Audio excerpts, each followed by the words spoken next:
Hello, everyone, and welcome to Friend Diagram. This is the podcast where two friends catch up and find common ground between their favorite media. I'm Remy. I'm Kat, and today we will be doing a head-to-head episode on our favorite summer romance films, Portrait of a Lady on Fire and About Time. Warning, spoilers ahead. Hi, Remy. Hey, Kat. How are you today? I'm doing okay. How are you? I am all right.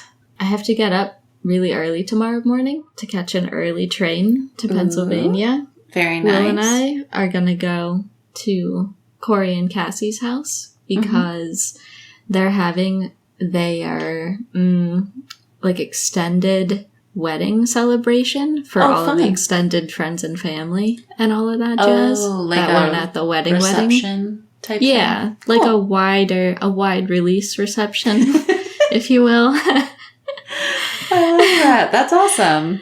Yeah, and so a bunch of my family that I haven't seen in a long time are coming down. They're coming to town for that, and so Will be meeting them for the first time. Oh, that's so fun. So he's gonna meet all of my Massachusetts family for the first time. Okay. And I think it's going to be really fun. A, because they're really fun people, but B, because Will loves a Boston accent, and he's going to love them.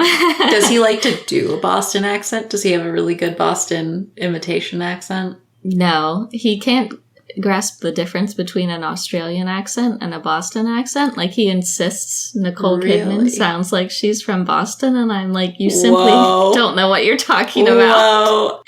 And he insists that they're similar, and I'm like, I know why you're saying that, but it couldn't be more incorrect. That's amazing. I love that. I know. He also has trouble recognizing people's ages. Like, we'll be watching shows or movies frequently, and he'll be like, you know, the guy and his wife, and I'll be like, you mean the guy and his daughter? What's wrong with you? Oh, Will. That is a lot. Yeah. Oh my god. Here's an example. This just happened the other day. He was watching Extraction 2 on Netflix. Are you familiar with that franchise? I'm not. It's like Chris Hemsworth action franchise. Oh, okay. And there was, this is so stupid, but like, he has action agency colleagues or whatever. And there was like two of them, and I hadn't watched the first movie or like the first 40 minutes of the sequel that Will was watching. And so he was explaining to me who the people on the team were. And he's like, so he's got, you know, his boss and then his boss's son. And I'm looking at the boss's son, and he looks the exact same age as the boss. And I'm like, I don't think that's her son. Incredible. I think they were like brother and sister, or they had some relationship, but there was no fucking way that was her son. Incredible. Amazing. Did I ever tell you about my Midnight Mass age-related comment that I made? Because in Midnight Mass, that really old lady ages backward, and I hadn't consolidated what she looked like when she was really old, but the younger she got, I was like, they did a terrible job casting this person. She looks like 30. And then I was like, oh, she's aging in reverse, and I understand now, but like, I thought it was just terrible casting. I do remember this, yes. Yeah. Anyway, I'll report back about how the family reunion goes. Yes. Yeah, hopefully that it's sounds fun. awesome. Will's a hoot. I'm sure they're gonna love him. Yeah, he's a big hit with my immediate family, so I think everyone else will like him too. Yeah. Oh, man. I was just having a conversation with my friend who just went to a wedding in Portland, and she was like, did I tell you that my partner was a surprise groomsman in this wedding? And I was like, a surprise groomsman? Surprise to whom? To him. A surprise to him. And So apparently they arrived, and then one of the other groomsmen in the wedding party was like, yeah, are you coming to brunch tomorrow? And her partner was like, no, I'm not a groomsman. And they were like, well, you were on this email. You're definitely a groomsman. And they have like 16 groomsmen and 16 bridesmaids. And I was like, what the fuck? And just That's insane. The groom never like formally asked any of the groomsmen to be groomsmen. He just sent them all text messages that said, CC'd will you get ready with me on the day? And like, that was like the groomsman question. I don't know. Anyways, so it was like a whole fiasco, and my friend just got to like go sit at a coffee shop and read her book all day and like live her best life. So I was glad for her. I'm so displeased with that person. Just wow. Just Is it a lack of awareness or a fear of intimacy? I can't figure it out. So that's what I thought. That's what I thought. But apparently, for their wedding, at all of like the place settings, there were like these very heartfelt cards that the like groom would write to his friends and the bride wrote to her friends and things like that on every place setting. Okay. And it was like these long, like heartfelt, lovely messages from the groom. And the bride like was really kind of like short and like, thank you so much for being here, like, and all your help and stuff. And so I was like, well, it's definitely not a fear of intimacy then, because he can like write a long, heartfelt letter. Clearly he just like thought it was obvious or something. I don't know. Lack of awareness for sure. Lack of awareness. Okay, well, we settled it. Yeah. Case closed. Wild. Absolutely wild. And then the bride was like super type A and like sent out these like huge emails to like 40 people. So it's like, wow. I can't imagine being type A and having 16 bridesmaids. Why do you hate yourself like that? Who has that many close friends? I feel like I don't know. 5. People that are lying to themselves. Yeah, I guess. I hope these people don't hear this pod. I don't think so. We're fine. They don't know me. Summer is the time of romance and the time of weddings. Summer is the time of romance. It definitely is wedding season. I've been to one already. That's is about as many as I'll tolerate in a year.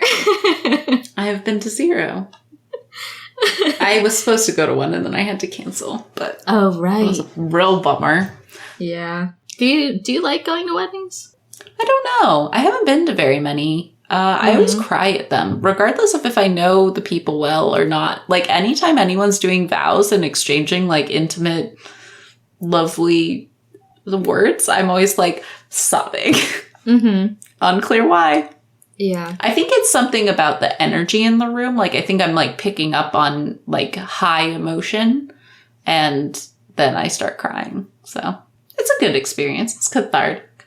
All right. Well, that's good. I don't care for them. So, wedding season, summer of romance. We've got 2... Summer of romance. That's not what I meant to say. I know, in the intro you said this was our summer romance double feature, and I was like, oh, I didn't make my pick particularly summery. Oh, that's okay. Just picks that you would watch in the summer, I suppose. But, so today we're going to be talking about Portrait of a Lady on Fire and about time, and finding our real cool overlaps in our Venn diagram, so. I'm kicking it off. For the romance category of this double feature series, I selected the 2019 film Portrait of a Lady on Fire, which was written and directed by Celine Sciamma and stars Nomi Merlan and Adele Haenel. Apologies for all pronunciation. I was texting Kat yesterday while I was watching or rewatching Portrait of a Lady on Fire, and I was like, wow, I really fucked myself on pronunciation this week. Good job to me. But we're going to do our best because this is an amazing, incredible film. And when you said you wanted to do romance as one of our double feature genres this summer, I was like, oh, interesting. And because it was specifically not required to be a rom-com. And so there is another circle in the Venn diagram of romantic films that are just like serious romances, not exactly rom-coms. And that's like where I dwell typically. And so like a few things came to mind, and I decided that Portrait of a Lady on Fire definitely deserved the spotlight. Not that it doesn't get a lot of recognition, because it's obviously a fantastic film and people have really readily recognized that, which is wonderful. But when I think of romance, I mean, this is like the most romantic film ever, both in terms of plot and story, but just visually, wow. Yeah. Intense. And so, let's see. So this was your first viewing of the film, correct? Did you just watch it today? I just finished it like a half hour ago. I had a happy hour in the middle of the film, so I stopped like I don't know, with 30 minutes left, and I had about 30 minutes left to finish before we recorded tonight. So incredible. I loved it. I've mentioned to Remy before, but I'm not sure if I brought it up on the podcast, that I took French in high school and have been wanting to like brush up on my French basics. So this is like a great film that I plan to come back to like brush up on kind of dialogue, conversational French. Yeah, definitely. Like Kat alluded to, this is a French language film. And the basic synopsis is that Marianne, she is an artist, and she is brought to an island in order to fulfill a commission to paint the portrait of a woman without her knowledge. So her mission is to observe this woman, the subject of the painting, and paint her portrait from memory, because this portrait is going to be sent to the woman's future husband, and if he likes the portrait, he'll go forward with this arranged marriage. And the woman, Eloise, she knows that this is the arrangement, and so she's evaded the last artist that came to the island to paint her portrait, because she's trying to delay this marriage for as long as possible. And so Marianne, she arrives on the island, and the ploy set up by Eloise's mother is that Marianne is just there as like a walking companion, because Eloise's sister has recently died and she's been confined to this estate on this very strikingly beautiful island with these rocky cliffs and sandy shorelines and windswept vistas. And so we are watching Marianne as she arrives and sets up this kind of secret mission and begins to observe her subject, Eloise, and capture different elements of her and commit them to memory, like the shape of her ear. And I think it's a great setup for a romance, because there is a hidden tension from the outset between the two main characters. You have someone who's keeping a secret, which is always a recipe for tension later on. And you have another character that is inherently withdrawn in a way and unknowable at the beginning, because it's part of her nature to be evasive based on the things that has happened to her. And so you watch these two characters go on the walks, like as part of the ploy, and watch each other and observe each other and slowly start to interact and open up and learn more and more about each other. And the entire film, but especially in that beginning part where there's lots of walks along the cliffs and beaches, like right away, you understand that you are watching an absolute visual feast. This film is so visually striking. The lighting is immaculate in every single frame.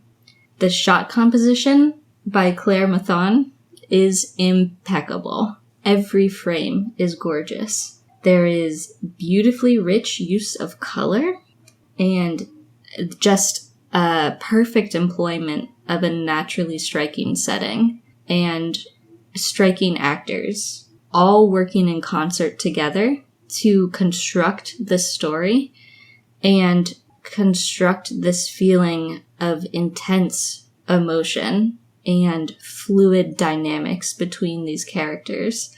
And it is obviously blocked with such care for the viewer and the camera that I can't imagine the amount of attention to detail and planning that Celine Sciamma went through to craft this film.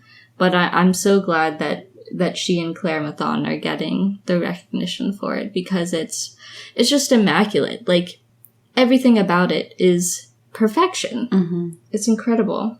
Another thing that complements all of those visuals is the costume design. It's wonderful. Like, this is set in the 18th century, I believe, so there's a lot of, obviously, old-fashioned clothing, and people repeat outfits a lot, and they have their, like, signature outfit and their signature color that they're typically wearing. But the way these clothes also interact with the environment, like the wind and the water and the sand and the cliffs, and the way you can hear the clothes moving when you are inside in a quiet art studio, it just really adds something to the experience. It's an incredible level of intimacy that in all of these scenes you can hear people's clothes moving, and you can hear them breathing, you can hear their footsteps, you can hear boards creaking, and you can hear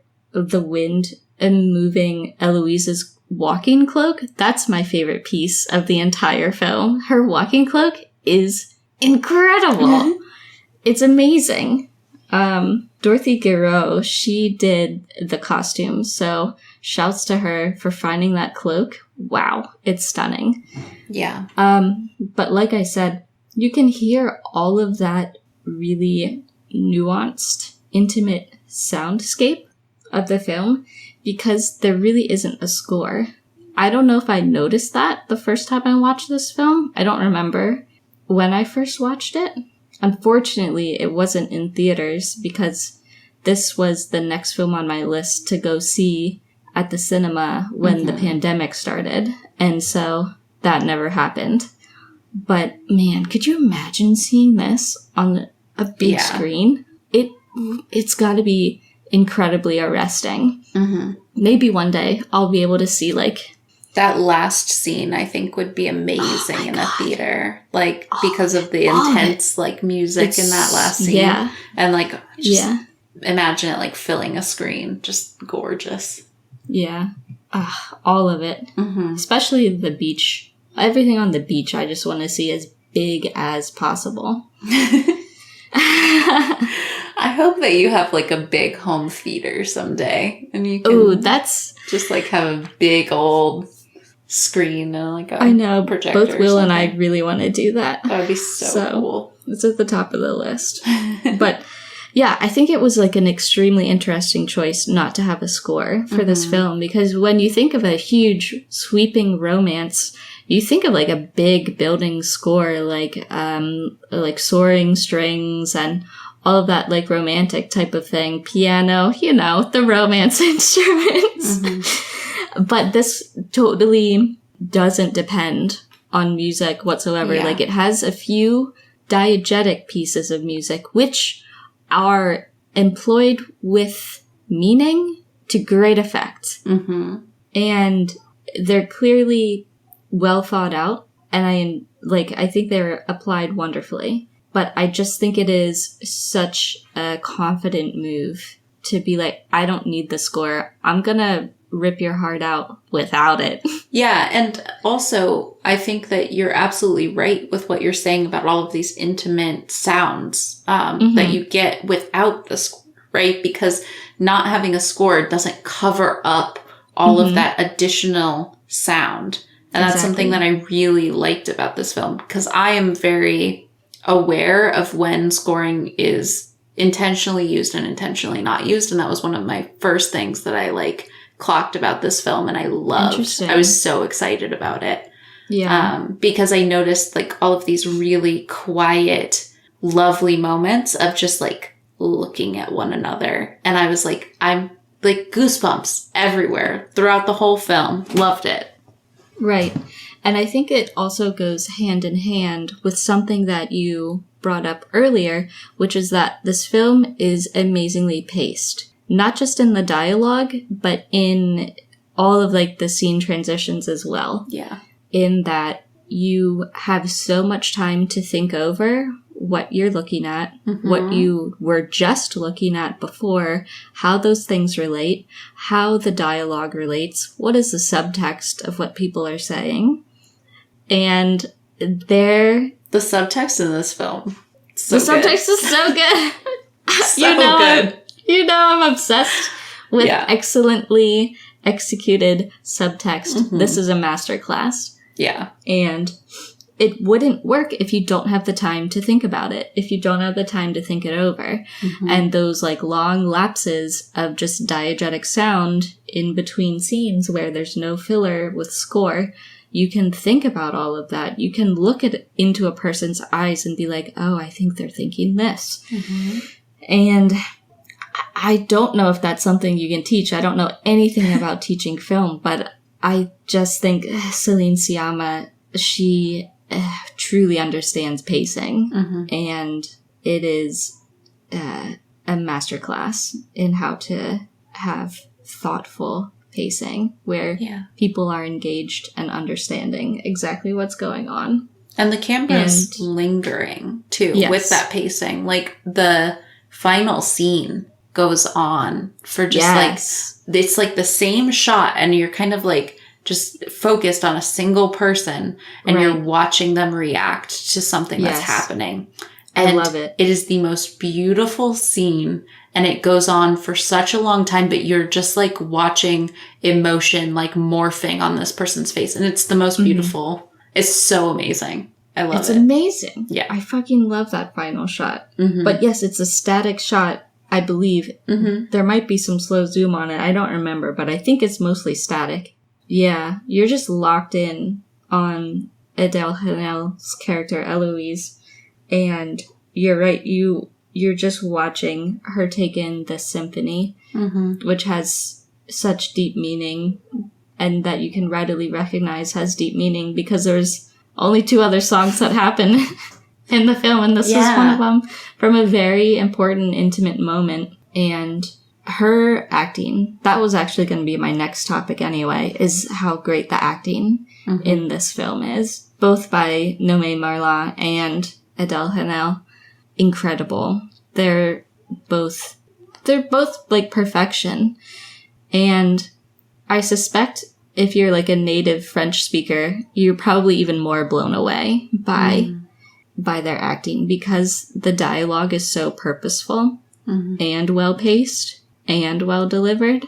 They just do such a good job, and they're so well matched because their performances are both so internal but obviously intense, and it's just great acting. And so I mean, all of these things are working together to create a really like thematically coherent film as well. Like, it's not just that they put thought into how everything looks and how everything sounds and pick the perfect performers.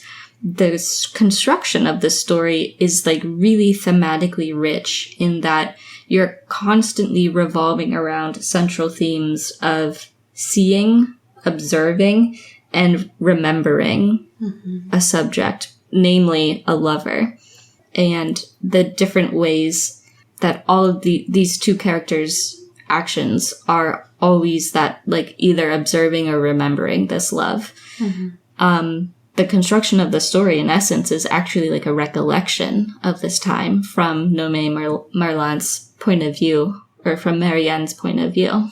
She's recollecting this romance years later, which is part of what makes it so crushing. And I loved how everything just tied into that theme, like the fact that Marianne is an artist and paints portraits for a living, and how they constantly return to the myth of Orpheus. And just how one of the really key inflection point scenes in the movie, I think it's my favorite one, it's tied with the ending, but there's a scene towards the middle where Eloise has agreed to sit to be painted because Marianne has confessed that she's there to do the painting and to make the wedding proceed and all of that, and that she was deceitful. And in order to keep her there longer, Eloise agrees to sit for the portrait.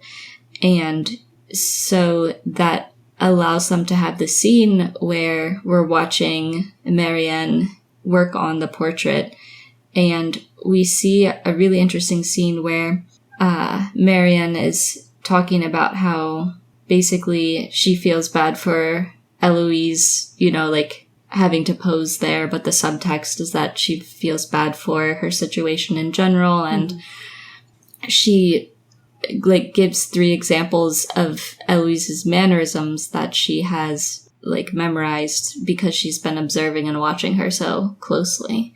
And she's like trying to establish like, oh, I know you, I see you, I know this, this, and this. And then Eloise turns the tables and is like, oh yeah, well, when you're standing there watching me, what do you think I'm watching? And she lists 3 equally like intimate observations about Marianne. And it's a perfect scene because it's obviously a commentary on the watcher and the watchee, but it completely shows how these 2 people are evenly matched and equally balanced. And there's not a power imbalance, even though we can see that there is some sort of dynamic between them. But you see that they both have incredible strength, and that strength evens out on an equal plane. And so I really liked that there wasn't like a clear off balance between them. And I think that scene captures that really well. And I just really love the way they portray Marianne's dedication to her craft. She clearly takes painting very seriously and is very knowledgeable and very skilled, but also just simply very dedicated. You see it from the opening scene, well, from the second scene rather, when she is being rowed to the island in a boat and her canvases go overboard, and she immediately jumps out of the boat to get them. Because, that's just what she does. It's her work. And she has all of these strategies for trying to get her work distributed and recognized, even though she's a woman and she's not supposed to be painting certain subjects or allowed to display her work in certain galleries and all of that. And I just really liked her commitment to her craft. And I think it was really interesting how in the film she does at first successfully paint a portrait solely from memory, from like stolen glances and stolen information of Eloise without her knowledge.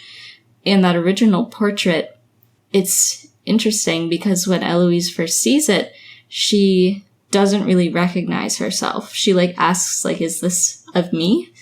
And I think we're meant to interpret that she doesn't recognize herself because the style of the portrait is so soft and romantic and not at all capturing like the intensity and the simmering anger and the harsh energy that Eloise has in person.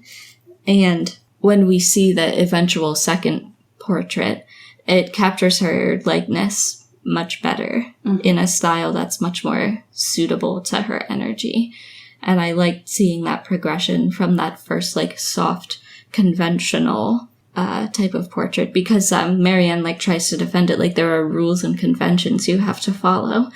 But that's clearly like not something that Eloise is interested in. Like her character at its core is a rejection of convention because using a conventional lens results in a distortion of the self.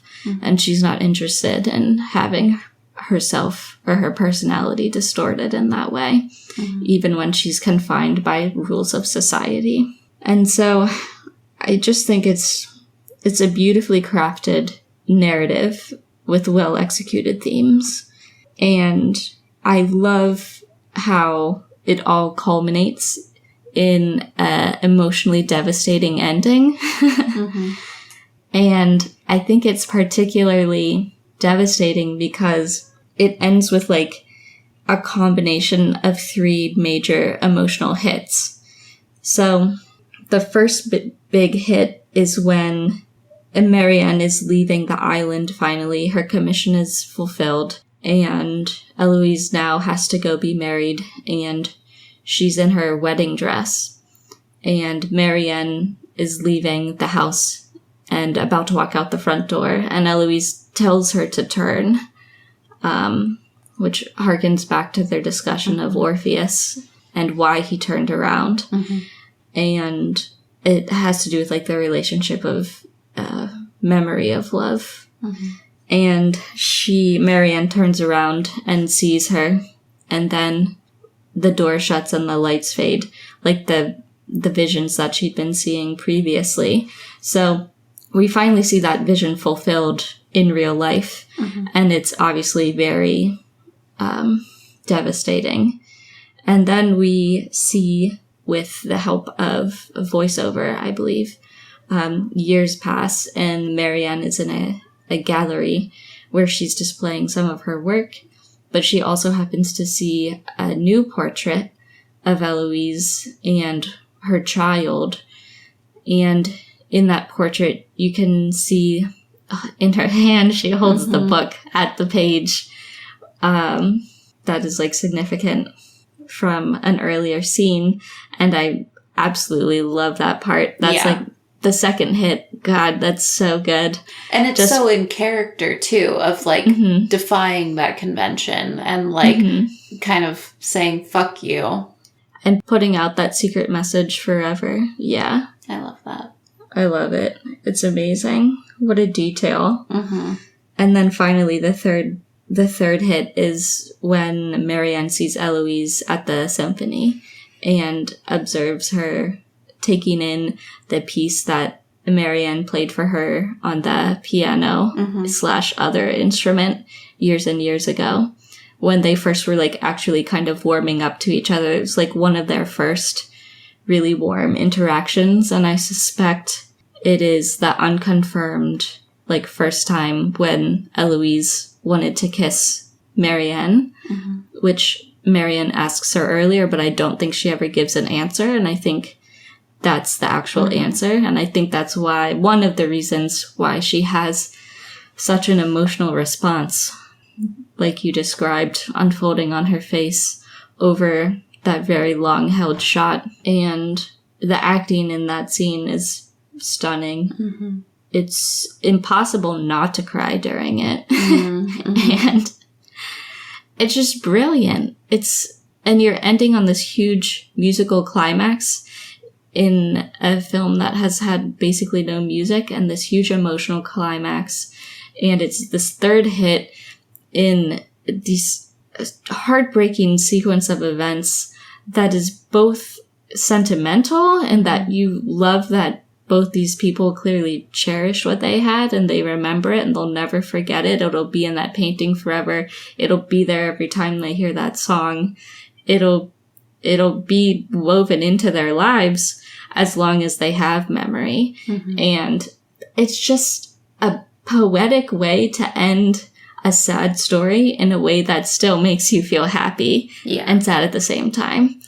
It's so deft and profound, and I could watch it 100 times. I love it. Yeah, it was a very impressive. I mean, story-wise and cinematically, like, it was just a lovely film to watch. Like, I know. What a film. Amazing. Anyway, that's all I had. What, I know, like, it's fresh. It's still a fresh experience for you, but overall, it sounds like you really enjoyed it. Mm-hmm. Yeah. Did you find it emotionally impactful as well? I did. I mean, I wish I wasn't, like, cramming. I, like, saved it to the last minute, and I wish I'd had more time to, like, digest and everything. But one of my favorite moments is... I love that you described it as, like, them observing each other, because that is exactly what's going on.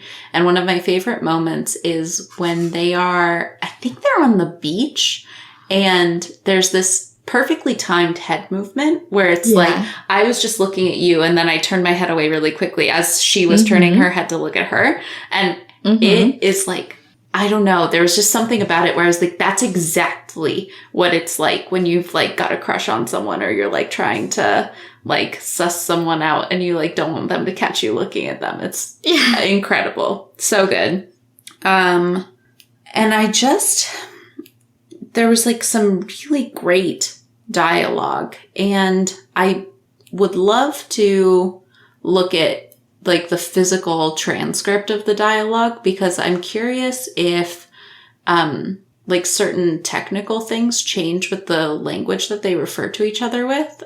Because I was kind of surprised, this is, like, a technical French thing, but I was kind of surprised at the use of, like, a formal, vous tense, instead of tu. So tu is how you would address somebody if they're, like, a peer, and vous is, like, how you would address somebody, like, professionally or above you.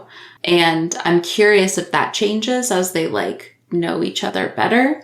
But I wasn't able to, like, pay as close of attention to that as I wanted to. But I think that there might be some, like, subtle language details in there to pick up on that I'd be interested to look at more. Yeah, I wonder too, because there's clearly, like, a class imbalance between the two of them, because Eloise is in this arranged marriage situation because she's in a high social station. And she, even though she, like, lives in this, like, amazing coastal mansion, she still is very envious of Marianne, because Marianne has all this freedom to pursue her career that she loves and her craft that she loves, and can travel and doesn't have to worry about getting married, and has never had to think about a lot of the like, inevitable type of obligations that Eloise is socially tied to. Yeah. And so there's differences between them in that way, but in the end, they kind of balance out.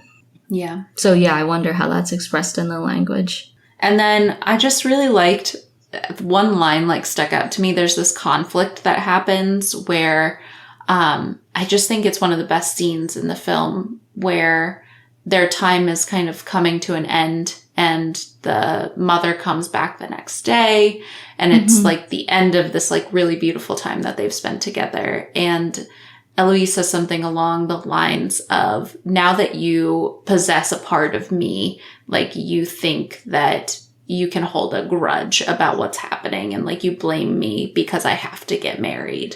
And she says something along the lines of, I thought that you were braver, and I thought that you would be able to, like, tell me how you feel. And she says, say what burdens your heart.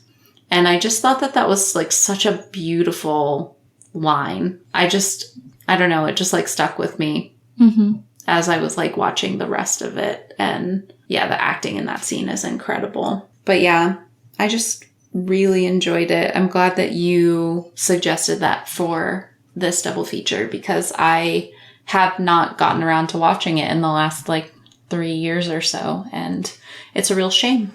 I'm glad you saw it now, though. Yeah. What a film. Amazing. And that's streaming on Hulu if people are interested and would like to watch it. My pick for this week is About Time, which is a 2013 film directed by Richard Curtis. And it stars Domhnall Gleeson and Rachel McAdams and Bill Nighy. And I love this film. Every time I watch it, I have the thought of, like, wow, this is, like, nearly a perfect film. Honestly, I just love it.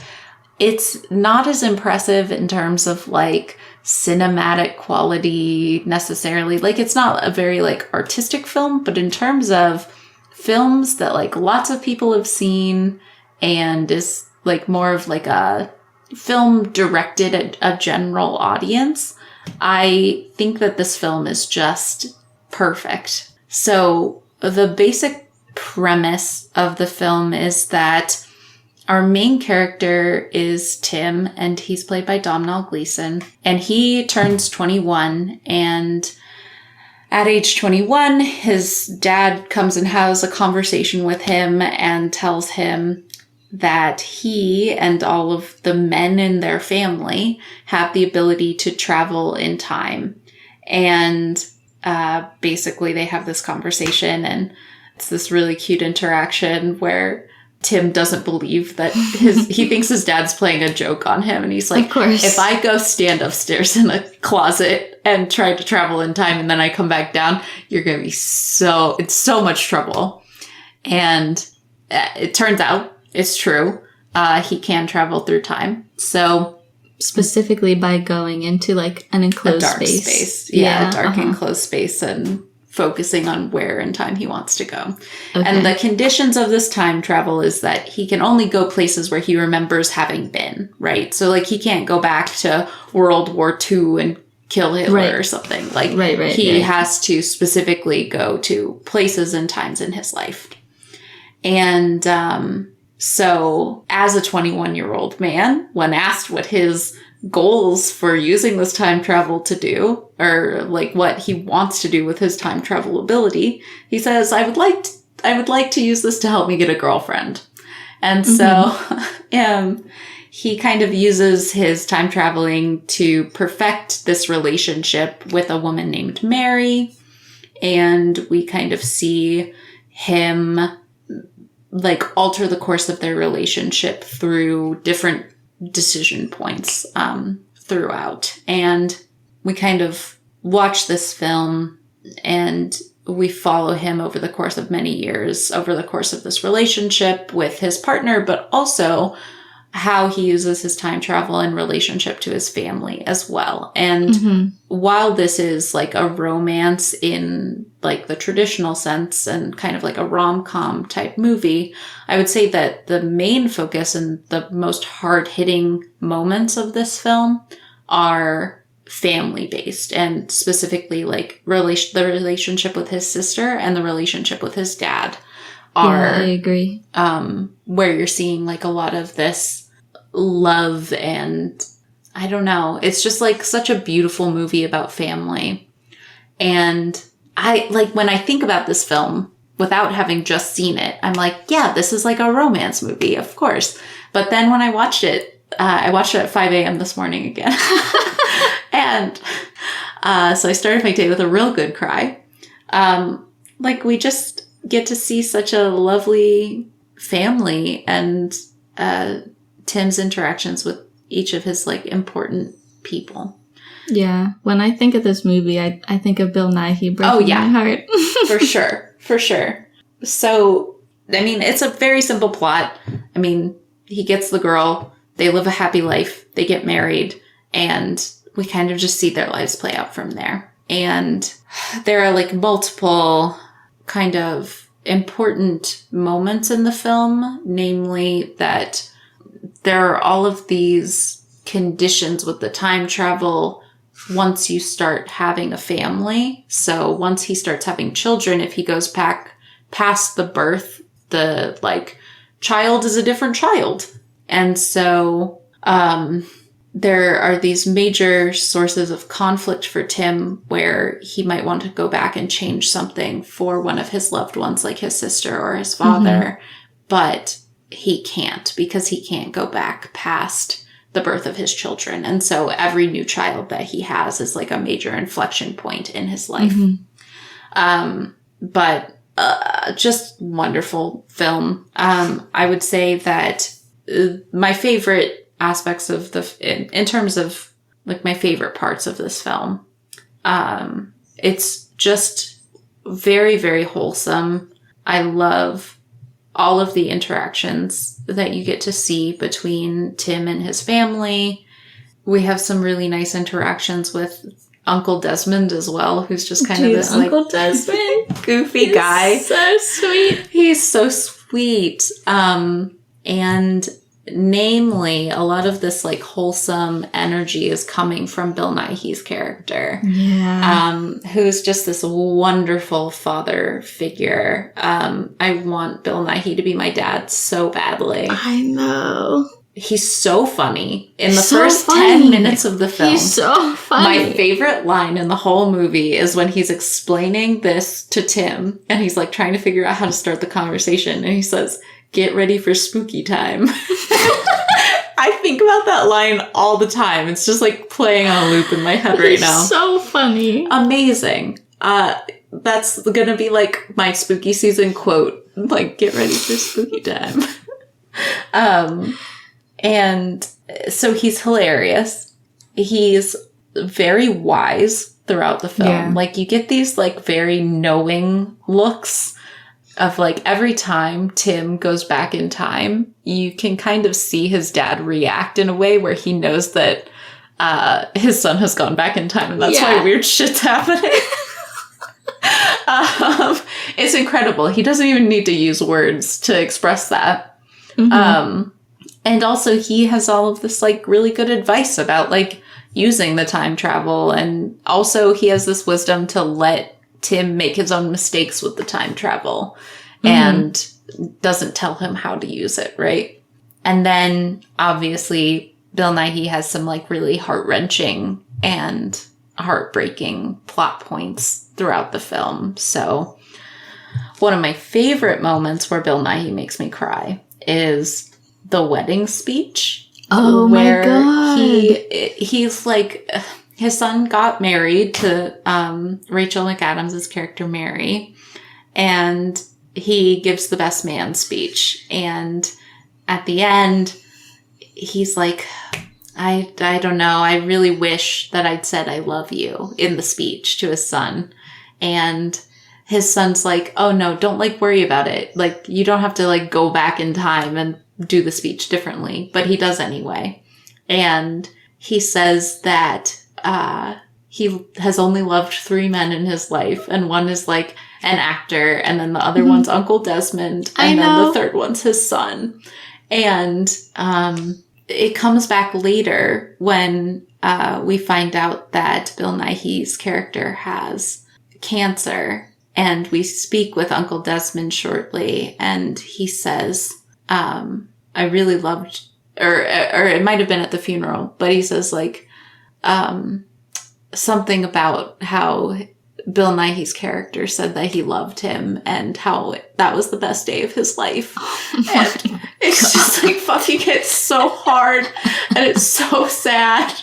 And it's just like, I cry through like the last 30 minutes of the movie every time, just like ugly sobs. Yeah. And then like at the end of his life, we like see all of these like moments where Tim is like trying to go back and like soak up all of this like time with his dad through time travel. And we get these like very sweet, intimate moments. It makes me cry just thinking about it. It's so well done. And they play ping pong, and Bill Nighy still makes you laugh while you're crying. I know. They're playing ping pong, and it's just so sweet. But then they get to do that like walk on the beach as kids. Oh, so good. Fuck? Anyways, it's like a perfect ending. It's lovely. It's amazing. And then like the last source of conflict is like Tim deciding to like stop going back to see his dad because his wife wants to have another kid, and he needs to like live in the now and leave the past in the past.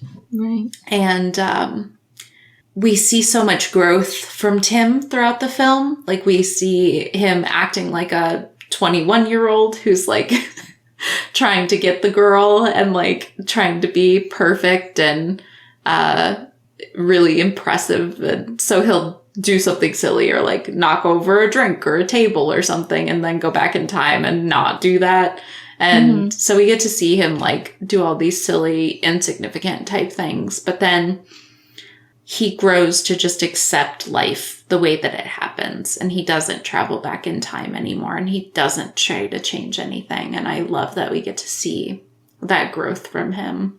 And that he just naturally stops meddling in his own life's course. And I like that. I think that's great. But it's so sad and so good and sweet. And man, it's just one of the movies that makes me cry the most. But I really think that it's, I don't know, one of the closest like rom-com type movies that I've ever seen that's like a perfect movie. Like, I rate this 5 stars. I love this film. No flaws. Yeah, I like the way, I think it ends on a message that I think is like advice that Tim got from his dad, where the best way to make use of their powers is not to like go back to change anything, but to live your life every day and then go back and live that day a second time so that you can actually really appreciate all of the good things that are happening and appreciate the time with your family and appreciate the small things about life that are good and, you know, not be focused on fixing things, but be focused on appreciating the good things that can't be fixed. And I really like that they ended on that message that, you know, time travel can't fix anything, but anyone can appreciate what they have if you like put your mind to it. If you like have the intent to appreciate life. Yeah. It's just a lovely film. Who's your favorite character? Oh, Bill Nighy. Yeah. For sure. Dad. A close That's second. just his name. Dad. Just Dad. I know. I saw that on IMDb. Oh. Yeah. I mean, I love Kit Kat too. Like, she's amazing. Very close second for me is Harry, the playwright that he lives with. Oh, fucking Harry's wild. Harry rules. Oh, yeah. I forget what he says at the funeral, but he says, like, it's a hateful day or something, and I loved that. Yeah.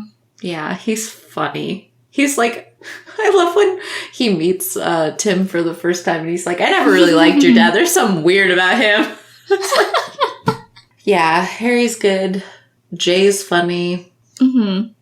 Wild man. I love the lawyer that he works with. I forget his name, but Rory. Rory, yes. I like his mom as well. She has some good dialogue that's like really thoughtful. And, she was a very like dignified character. I liked her a lot. Oh, for sure. Yeah.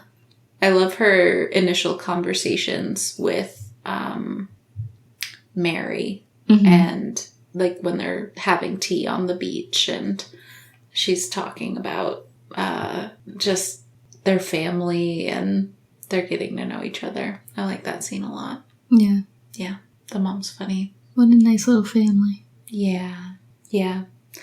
Yeah, I'm just curious what happens when his sons turn 21. If he'll tell them. Does he have sons? I think it's hard to tell. They don't draw attention to it. I seem to remember 2 daughters. Oh, maybe there were 2 daughters. But I also didn't really refresh. Didn't have time for a refresher watch. I know one of them is definitely a daughter. Yeah, for sure. And then there's like a switcheroo that happens the first time that he goes back too like far. A mix around. Yeah. I don't know. This casting list is not helpful. One of them's Posey. Yeah, Posey. Oh, and then I see there's a one named Jeff. Probably a boy. If I had to guess. Probably. Okay, then yeah. Jeff is next. Yeah. I think they end up having 3 kids. Yeah. I think I see one named Joe, but it's spelled like the girl's version. Just J-O. I like it. I was glad I got to revisit it. It was fun. Yeah. That's my favorite character. Girl Jeff. Oh, this is my daughter Jeff. Oh, boy. But yeah, Initially, when I was watching Portrait of a Lady on Fire, I was like, I don't know what kind of overlaps we're going to have here. This is going to be difficult. But I think I came up with a couple, so... yeah, I definitely have a couple. Are you ready for the friend diagram? Yeah. Do you want to go first? Yeah, I'll take the easy one. Okay. One thing both of these films have in common is long walks on the beach next to your beachside estate. Yes. That's a good one. I didn't even pick up on that one. Mm-hmm. Awesome. Rocky shoreline walks. Mm-hmm. God, their house... in About Time. Beautiful. Yeah. Fuck. Holy shit, that house is nice. Mm-hmm. Incredible. Would die to live there. I would die to have tea on the beach. That sounds amazing. It's amazing. That place is incredible. Yeah. The first one that came to mind for me is that both of these films have deception at the start of the relationship. So in Portrait of a Lady on Fire, there's this deception of, I'm your beach companion and I'm gonna vibe out with you, but also I'm painting you so that your husband knows what you look like. Mm-hmm. And then in About Time, there is kind of a manipulation of time in order to be able to have this meeting with Mary. So initially he meets her in a normal situation, but then he gets her number in just a normal, natural fashion. And then he goes back in time prior to that meeting and loses her number. And then he has to go through all of this dumb shit to she's this person is such a creep for a while, but then he just keeps going back and doing it over again.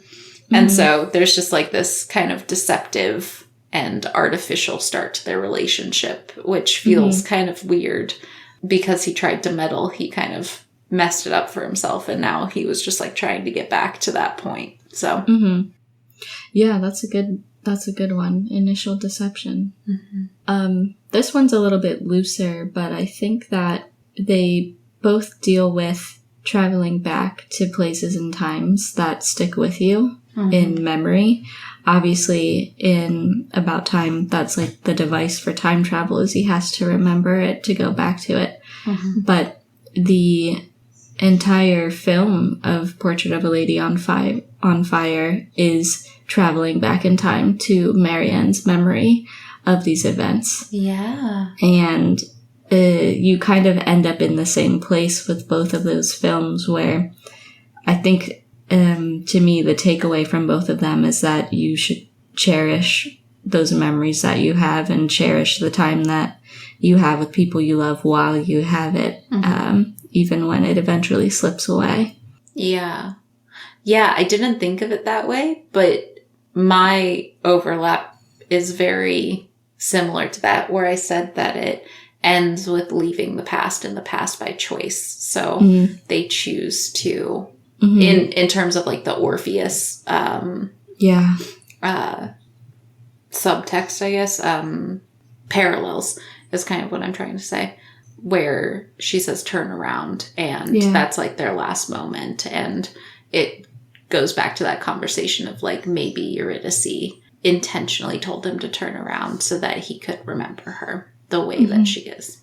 And so it's a choice to leave that relationship. And it's also a choice to stop going back in time to change things or relive things and seize the moments that you have. And it's also an intentional choice to have another child and know that that other child means that you won't ever be able to go back and see your dad again or change anything prior to that point. So that was kind of my interpretation of the same general idea. Did you have any other ones? I had one more. Okay. I cry no matter what every time I watch them. Yeah. Oh, man. It's just a straight up no-hitter. You're always gonna cry. Yeah, for sure. Good films. Yeah. I really enjoyed that pairing.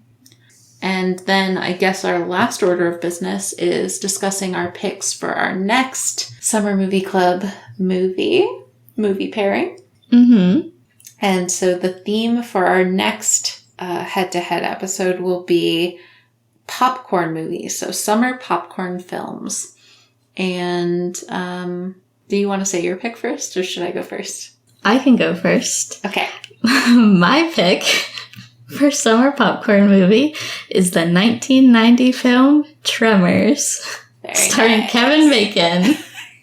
I always forget that he's in that. I've never seen that film, so another watch that I've never seen. I cannot wait for you to watch this film. I think I'm going to love it. And my pick is the 1996 film Twister. Woo! Which I'm very excited about. Getting the crew back together. I cannot wait to watch this crew operate. Yeah. Oh my god. What a team. So exciting.